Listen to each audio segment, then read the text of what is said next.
Ước tính độ chệch và phương sai của thuật toán học của bạn thực sự giúp bạn ưu tiên việc cần làm tiếp theo. Nhưng cách bạn phân tích độ chệch và phương sai thay đổi khi tập huấn luyện của bạn đến từ một phân phối khác với tập phát triển và tập kiểm tra của bạn. Hãy xem cách thực hiện. Hãy tiếp tục sử dụng ví dụ phân loại mèo của chúng ta và giả sử con người đạt được hiệu suất gần như hoàn hảo trong việc này. Vì vậy, lỗi Bayes hoặc lỗi tối ưu Bayes chúng ta biết là gần bằng 0% trong bài toán này. Vì vậy, để tiến hành phân tích lỗi, bạn thường xem xét lỗi huấn luyện và cũng xem xét lỗi trên tập phát triển. Ví dụ trong trường hợp này, lỗi huấn luyện của bạn là 1% và lỗi phát triển của bạn là 10%. Nếu dữ liệu của bạn đến từ cùng một phân phối với tập huấn luyện, bạn sẽ nói rằng ở đây bạn có một vấn đề phương sai lớn, rằng thuật toán của bạn không tổng quát hóa tốt từ tập huấn luyện mà đang làm tốt sang tập phát triển mà đột nhiên làm tệ hơn nhiều. Nhưng trong trường hợp dữ liệu huấn luyện và dữ liệu phát triển của bạn đến từ các phân phối khác nhau, bạn không còn có thể an toàn đưa ra kết luận này. Cụ thể, có thể nó đang hoạt động tốt trên tập phát triển. Chỉ là tập huấn luyện quá dễ vì đó là những hình ảnh có độ phân giải cao, rất rõ ràng và có thể tập phát triển khó hơn nhiều. Vì vậy, có thể không có vấn đề phương sai, và điều này chỉ phản ánh rằng tập phát triển chứa những hình ảnh khó phân loại chính xác hơn nhiều. Vì vậy, vấn đề với phân tích này là khi bạn chuyển từ lỗi huấn luyện sang lỗi phát triển, hai điều thay đổi cùng một lúc. Một là thuật toán đã thấy dữ liệu trong tập huấn luyện nhưng không thấy trong tập phát triển. Hai, phân phối dữ liệu trong tập phát triển của bạn là khác. Và bởi vì bạn thay đổi hai điều cùng một lúc, rất khó để biết trong mức tăng lỗi 9% này, bao nhiêu là do thuật toán không nhìn thấy dữ liệu trong tập phát triển. Đó là một phần của vấn đề phương sai, và bao nhiêu là do dữ liệu tập phát triển khác biệt.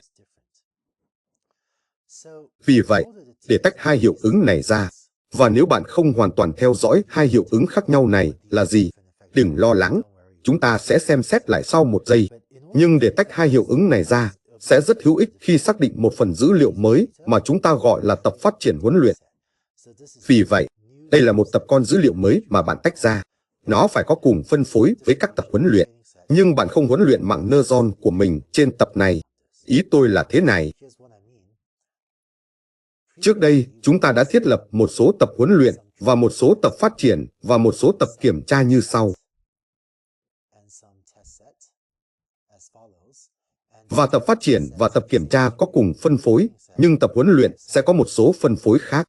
Những gì chúng ta sẽ làm là xáo trộn ngẫu nhiên tập huấn luyện và sau đó tách ra một phần của tập huấn luyện để làm tập huấn luyện.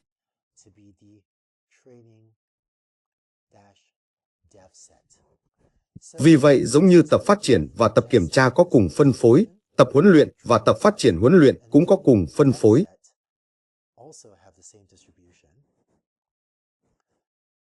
Nhưng sự khác biệt là bây giờ bạn chỉ huấn luyện mạng neuron của mình trên tập huấn luyện chính xác. Bạn sẽ không cho phép mạng neuron, bạn sẽ không chạy lan truyền ngược trên phần phát triển huấn luyện của dữ liệu này. Để tiến hành phân tích lỗi, những gì bạn nên làm bây giờ là xem xét lỗi của bộ phân loại trên tập huấn luyện, trên tập phát triển huấn luyện, cũng như trên tập phát triển. Giả sử trong ví dụ này, lỗi huấn luyện của bạn là 1%, và giả sử lỗi trên tập phát triển huấn luyện là 9%, và lỗi trên tập phát triển là 10%, giống như trước đây.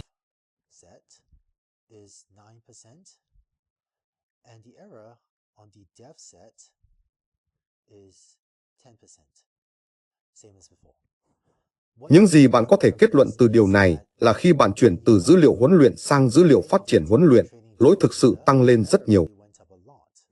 Và sự khác biệt duy nhất giữa dữ liệu huấn luyện và dữ liệu phát triển huấn luyện là mạng neuron của bạn đã giải quyết phần đầu tiên của dữ liệu này. Nó đã được huấn luyện rõ ràng trên dữ liệu này, nhưng nó không được huấn luyện rõ ràng trên dữ liệu phát triển huấn luyện. Vì vậy, điều này cho bạn biết rằng bạn có một vấn đề phương sai vì lỗi phát triển huấn luyện được đo trên dữ liệu đến từ cùng một phân phối với tập huấn luyện của bạn. Vì vậy, bạn biết rằng mặc dù mạng neuron của bạn hoạt động tốt trong tập huấn luyện, nó không tổng quát hóa tốt cho dữ liệu trong tập phát triển huấn luyện mà đến từ cùng một phân phối.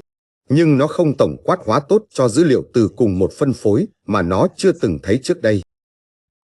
Vì vậy, trong ví dụ này, bạn thực sự có một vấn đề phương sai. Hãy xem một ví dụ khác. Giả sử lỗi huấn luyện là 1% và lỗi phát triển huấn luyện là 1,5%. Nhưng khi bạn chuyển sang tập phát triển, lỗi của bạn là 10%.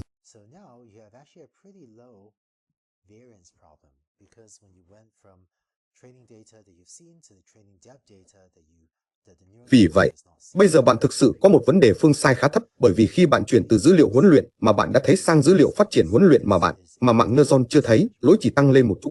Nhưng sau đó nó thực sự tăng vọt khi bạn chuyển sang tập phát triển. Vì vậy, đây là một vấn đề không khớp dữ liệu, phải không? Không khớp dữ liệu. Vì vậy, đây là một vấn đề không khớp dữ liệu vì thuật toán học của bạn không được huấn luyện rõ ràng trên dữ liệu từ tập phát triển huấn luyện hoặc tập phát triển. Nhưng hai tập dữ liệu này đến từ các phân phối khác nhau.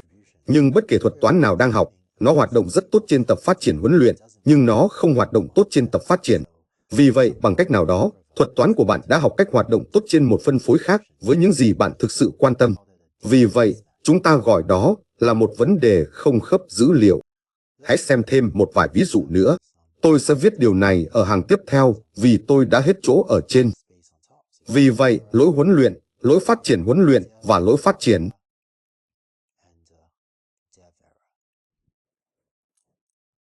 Giả sử lỗi huấn luyện là 10%, lỗi phát triển huấn luyện là 11% và lỗi phát triển là 12%. Hãy nhớ rằng mức độ con người đại diện cho lỗi Bayes là khoảng 0%. Vì vậy, nếu bạn có loại hiệu suất này, thì bạn thực sự có một vấn đề độ chệch hoặc độ chệch có thể tránh được, bởi vì bạn đang làm tệ hơn nhiều so với mức độ con người. Vì vậy, đây thực sự là một thiết lập độ chệch cao. Và một ví dụ cuối cùng, nếu lỗi huấn luyện của bạn là 10%, lỗi phát triển huấn luyện của bạn là 11% và lỗi phát triển của bạn là 20%, thì có vẻ như điều này thực sự có hai vấn đề. Một, độ chệch có thể tránh được là khá cao vì bạn thậm chí không làm tốt trên tập huấn luyện. Con người đạt được gần 0% lỗi, nhưng bạn đang nhận được 10% lỗi trên tập huấn luyện của mình. Phương sai ở đây có vẻ khá nhỏ. Nhưng sự không khớp dữ liệu này là khá lớn. Vì vậy, đối với ví dụ này, tôi sẽ nói rằng bạn có một vấn đề độ chệch lớn hoặc độ chệch có thể tránh được cũng như vấn đề không khớp dữ liệu.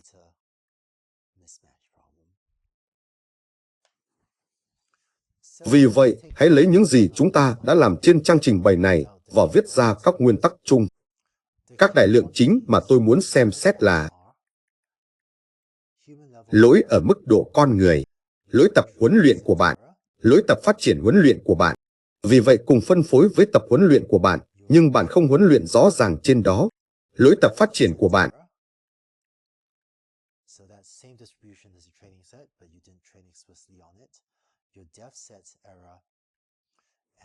Và tùy thuộc vào sự khác biệt giữa các lỗi này, bạn có thể có được một cảm giác về độ lớn của độ chệch có thể tránh được. Phương sai, vấn đề không khớp dữ liệu. Giả sử rằng lỗi ở mức độ con người là 4%, lỗi huấn luyện của bạn là 7%, lỗi phát triển huấn luyện của bạn là 10% và lỗi phát triển của bạn là 12%. Vì vậy, điều này mang lại cho bạn một cảm giác về độ chệch có thể tránh được. Bởi vì bạn biết đấy, bạn muốn thuật toán của mình làm ít nhất là tốt bằng hoặc tiếp cận hiệu suất mức độ con người có thể trên tập huấn luyện. Đây là một cảm giác về phương sai. Vậy bạn tổng quát hóa tốt như thế nào từ tập huấn luyện sang tập phát triển huấn luyện? Đây là một cảm giác về mức độ nghiêm trọng của vấn đề không khớp dữ liệu mà bạn gặp phải. Và về mặt kỹ thuật, bạn cũng có thể thêm một điều nữa, đó là hiệu suất tập kiểm tra. Và chúng ta viết lỗi kiểm tra. Bạn không nên thực hiện phát triển trên tập kiểm tra của mình vì bạn không muốn trang bị quá mức tập kiểm tra của mình. Nhưng nếu bạn cũng nhìn vào điều này, thì khoảng cách ở đây cho bạn biết mức độ trang bị quá mức cho tập phát triển.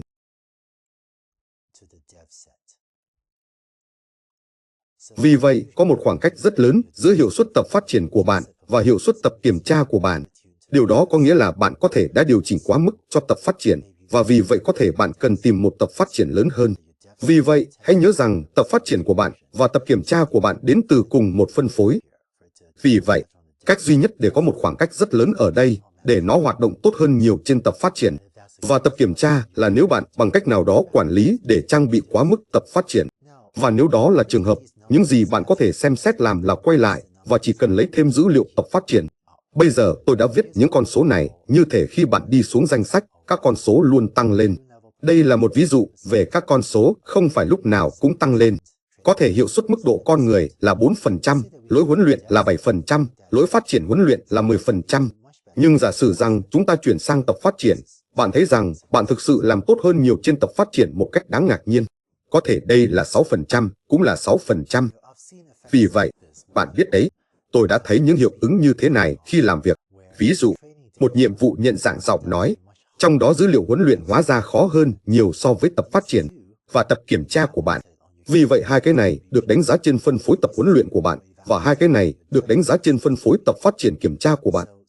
Vì vậy, đôi khi nếu phân phối tập phát triển kiểm tra của bạn dễ dàng hơn nhiều cho bất kỳ ứng dụng nào bạn đang làm việc, thì những con số này thực sự có thể giảm xuống. Vì vậy, nếu bạn thấy những điều buồn cười như thế này, có một công thức tổng quát hơn nữa của phân tích này có thể hữu ích. Để tôi nhanh chóng giải thích điều đó trên chương trình bày tiếp theo. Vì vậy, hãy để tôi thúc đẩy điều này bằng cách sử dụng ví dụ về gương chiếu hậu kích hoạt bằng giọng nói. Hóa ra là những con số chúng ta đã viết ra có thể được đặt vào một bảng, trong đó trên trục hoành, tôi sẽ đặt các tập dữ liệu khác nhau. Ví dụ, bạn có thể có dữ liệu từ các tác vụ nhận dạng giọng nói chung của bạn. Vì vậy, bạn có thể có một loạt dữ liệu mà bạn vừa thu thập được từ rất nhiều vấn đề nhận dạng giọng nói mà bạn đã làm việc, từ loa thông minh, dữ liệu bạn đã mua, v.v. Và sau đó bạn cũng có dữ liệu cụ thể cho gương chiếu hậu, dữ liệu giọng nói được ghi lại bên trong xe hơi. Vì vậy, trên trục X này trên bảng, tôi sẽ thay đổi tập dữ liệu. Trên trục khác này, tôi sẽ dán nhãn, các cách hoặc thuật toán khác nhau để kiểm tra dữ liệu. Vì vậy, đầu tiên, có hiệu suất mức độ con người, đó là mức độ chính xác của con người trên, mỗi tập dữ liệu này. Sau đó là lỗi trên các mẫu mà mạng neuron của bạn đã huấn luyện.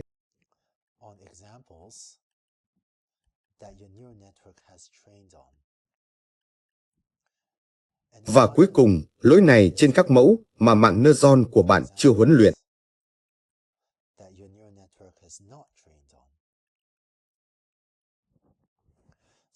Vì vậy, hóa ra những gì chúng ta đang gọi ở mức độ con người trên trang trình bày trước là số nằm trong ô này. Đó là mức độ con người làm tốt trên loại dữ liệu này. Giả sử dữ liệu từ tất cả các loại tác vụ nhận dạng giọng nói, 500.000 phát ngôn mà bạn có thể đưa vào tập huấn luyện của mình. Và một ví dụ trên trang trình bày trước, đây là 4%. Con số này ở đây có thể là lỗi huấn luyện của chúng ta, mà trong ví dụ trên trang trình bày trước là 7%, phải không?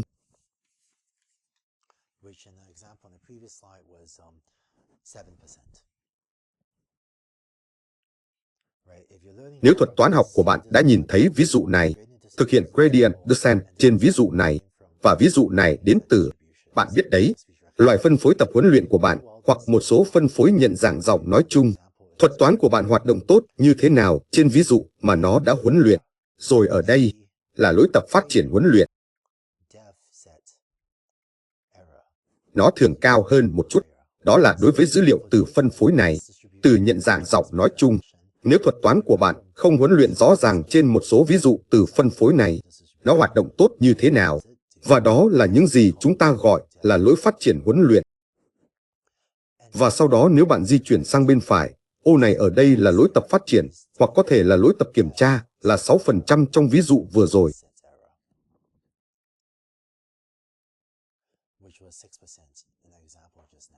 Và lỗi tập phát triển và tập kiểm tra về mặt kỹ thuật là hai con số, nhưng một trong hai có thể đi vào ô này ở đây.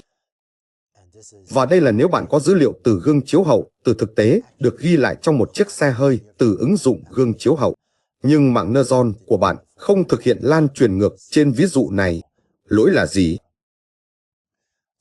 Vì vậy, những gì chúng ta đang làm trong phân tích ở trang trình bày trước là xem xét sự khác biệt giữa hai con số này và hai con số này. Và khoảng cách ở đây là thước đo độ chệch có thể tránh được. Khoảng cách này ở đây là thước đo phương sai, và khoảng cách này ở đây là thước đo không khớp dữ liệu. Nhưng hóa ra có thể hữu ích khi điền vào hai mục còn lại trong bảng này. Và vì vậy nếu điều này hóa ra cũng là 6%, và cách bạn có được con số này là bạn yêu cầu một số người dán nhãn dữ liệu giọng nói gương chiếu hậu của họ, và chỉ đo xem con người giỏi như thế nào trong nhiệm vụ này. Và có thể điều này hóa ra cũng là 6%. Và cách bạn làm điều đó là bạn lấy một số dữ liệu giọng nói gương chiếu hậu, đưa vào tập huấn luyện để mạng Neuron cũng học trên đó, và sau đó bạn đo lỗi trên tập con dữ liệu đó. Nhưng nếu đây là những gì bạn nhận được, thì hóa ra là bạn thực sự đã đạt được hiệu suất ở mức độ con người trên dữ liệu giọng nói gương chiếu hậu này. Vì vậy, có thể bạn thực sự đang làm khá tốt trên phân phối dữ liệu đó. Khi bạn thực hiện phân tích phức tạp hơn này, nó không phải lúc nào cũng cung cấp cho bạn một cách rõ ràng mạnh mẽ, nhưng đôi khi nó chỉ cung cấp cho bạn thêm những hiểu biết sâu sắc. Ví dụ, so sánh hai con số này trong trường hợp này cho chúng ta biết rằng đối với con người, dữ liệu giọng nói gương chiếu hậu thực sự khó hơn so với nhận dạng giọng nói chung vì con người mắc lỗi 6% thay vì 4%. Nhưng sau đó, việc xem xét những khác biệt này cũng có thể giúp bạn hiểu các vấn đề về độ chệch và phương sai và không khớp dữ liệu ở các mức độ khác nhau. Vì vậy, công thức tổng quát hơn này là một cái gì đó tôi đã sử dụng một vài lần, tôi đã không sử dụng nó. Nhưng đối với rất nhiều vấn đề, bạn thấy rằng việc kiểm tra tập con các mục này, kiểu như nhìn vào sự khác biệt này, và sự khác biệt này, và sự khác biệt này, là đủ để chỉ cho bạn một hướng khá hứa hẹn. Nhưng đôi khi điền vào toàn bộ bảng này có thể cung cấp cho bạn cái nhìn sâu sắc hơn. Cuối cùng, trước đây chúng ta đã nói rất nhiều về các ý tưởng để giải quyết độ chệch, nói rất nhiều về các kỹ thuật để giải quyết phương sai. Nhưng làm thế nào để bạn giải quyết sự không khớp dữ liệu? Cụ thể, việc huấn luyện trên dữ liệu đến từ một phân phối khác với tập phát triển, và tập kiểm tra của bạn có thể giúp bạn có thêm dữ liệu, và thực sự giúp hiệu suất kết quả học tập của bạn. Nhưng thay vì chỉ có các vấn đề về độ chệch và phương sai, bây giờ bạn có vấn đề tiềm ẩn mới này là không khớp dữ liệu. Một số cách tốt mà bạn có thể sử dụng để giải quyết sự không khớp dữ liệu là gì? Tôi sẽ thành thật và nói rằng thực sự không có cách tuyệt vời, hoặc ít nhất là không có cách nào có hệ thống để giải quyết sự không khớp dữ liệu. Nhưng có một số điều bạn có thể thử có thể giúp ích. Hãy xem xét chúng trong video tiếp theo. Vì vậy, những gì chúng ta đã thấy là bằng cách sử dụng dữ liệu huấn luyện có thể đến từ một phân phối khác với tập phát triển và tập kiểm tra. Điều này có thể cung cấp cho bạn nhiều dữ liệu hơn, và do đó giúp hiệu suất của thuật toán học của bạn. Nhưng thay vì chỉ có độ chệch và phương sai là hai vấn đề tiềm ẩn, bây giờ bạn có vấn đề tiềm ẩn thứ ba này, không khớp dữ liệu. Vậy nếu bạn thực hiện phân tích lỗi và kết luận rằng không khớp dữ liệu là một nguồn lỗi lớn thì sao? Làm thế nào bạn có thể giải quyết vấn đề đó? Hóa ra là không may, không có cách nào siêu hệ thống để giải quyết sự không khớp dữ liệu, nhưng có một vài điều bạn có thể thử có thể giúp ích. Hãy xem xét chúng trong video tiếp theo.